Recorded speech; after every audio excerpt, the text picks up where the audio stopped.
Good afternoon. My name is Minh. I have the pleasure to present to you the result of a study that we have done within the CIRPASS consortium. And this study was conducted not only by me, but also by colleagues Caroline Bergner, Andau, Milan, Gupta, Camilla, and Andreas Snyder. Just a few words about where I come from.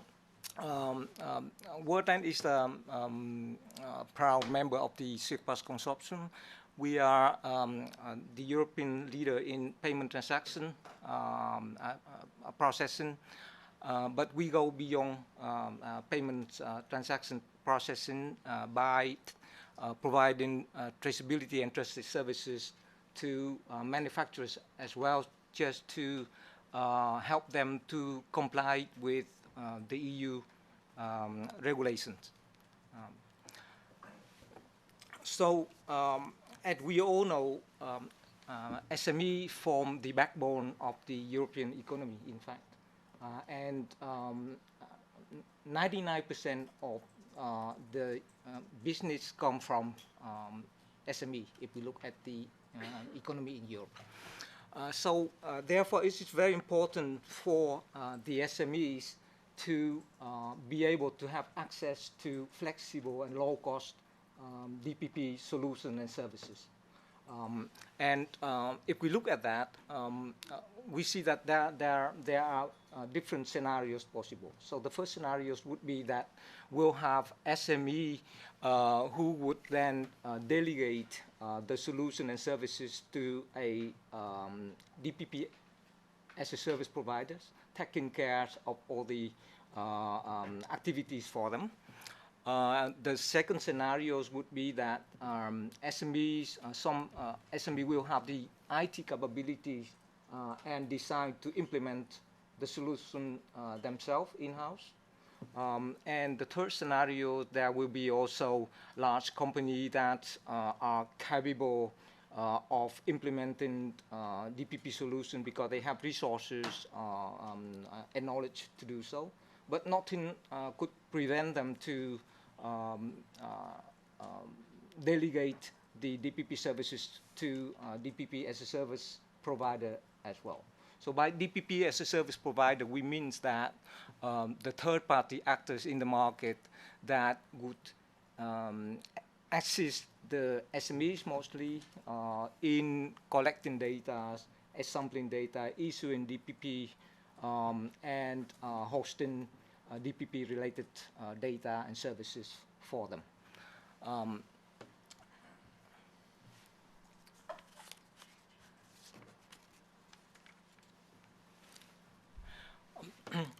In the past 3 years, the CIRPASS consortium has been able to analyze, in fact, the DPP-related initiative and solutions. So in total, there has been 83 related DPP solution and initiative analyzed, and you can also have access to that final report as well. What we shown here is the example of the initiative. There are initiatives coming from research institutions, initiative that is involved in European project consortium like CIRPASS, DPP in this related initiative from solution providers, and also from startup companies that are providing niche solutions to a certain market segment.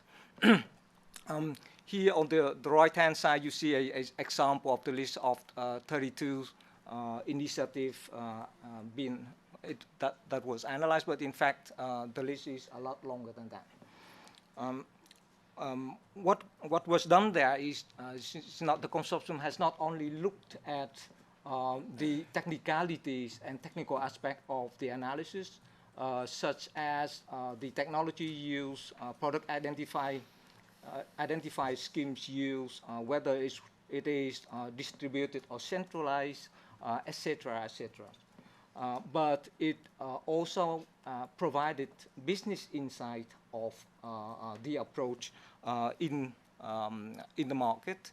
And we could say that there exists, in fact, an emerging market for DPP as a service out there, because many potential DPP service providers has already developed some solutions, and it is expected that they could be very quickly add up services on top of what is existing.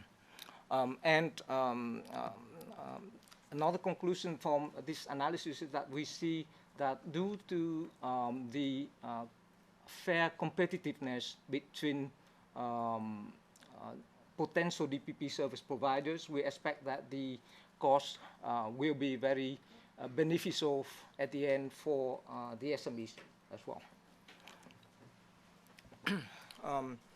Next to that, we have, in fact, tried to come up with some cost analysis.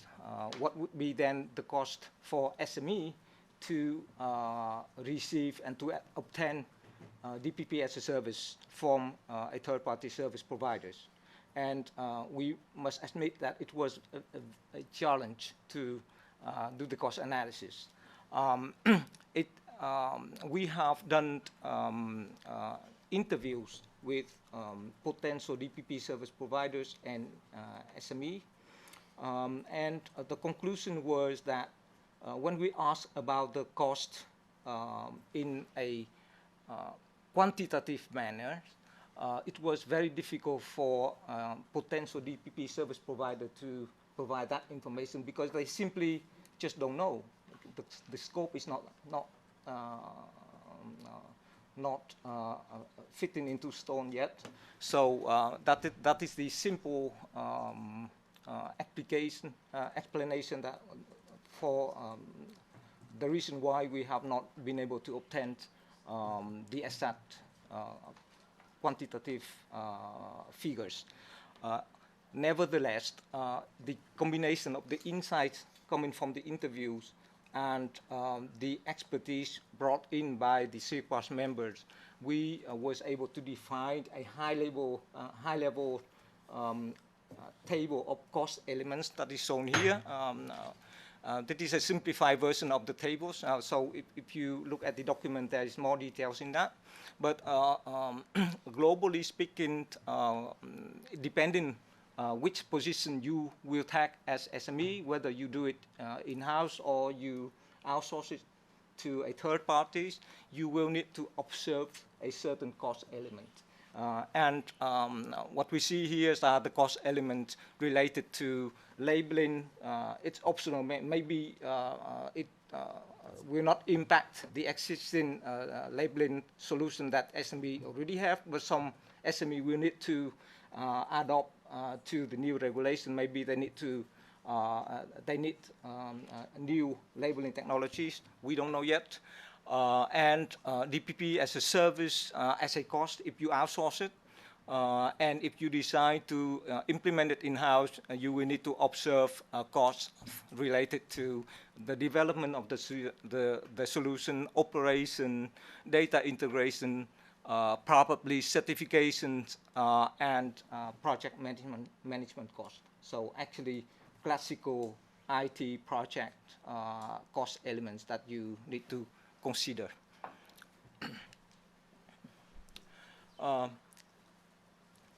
The deployment of DPP for SMEs does not come with a cost, but it also brings benefits. I think it's important to look into that as well.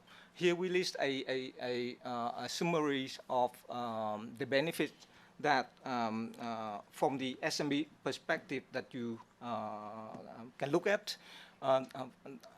First of all, when SMEs have to deploy it and to reflect on how to roll out the DPP solution, it gives them the opportunities to re-examine the data strategies and the relationship with current supplier that they have. So that would bring them discussion around optimization of data strategy as well as optimization of data cost as well. So that is something that could be considered. The second point is by providing the end consumer with additional data that would help SMEs to differentiate from competitors. So I think that in that space, if we look at optional data instead of only mandatory data, there's a lot of things to bring in there. Connecting SME with a broader network so that SME can exchange knowledge, would speed up the understanding and the knowledge around DPP.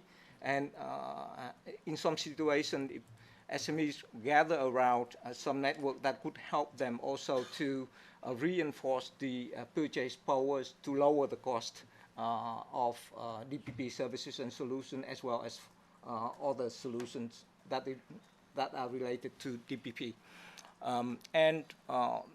Given the fact that there will be a lot of valuable data made available along the life cycle of DPP, we think that that would give a tremendous opportunities for creating new business models. Look at reparation, second-hand platform, etc., etc. And the last thing is that considering the scaling effect, as I mentioned, as for DPP-as-a-Service, in combination with new technologies or existing technologies like RFID devices and other IT infrastructures, the side effect of that would then help to decrease the cost, for example, in fraud, and that in turn will compensate the investment in DPP services.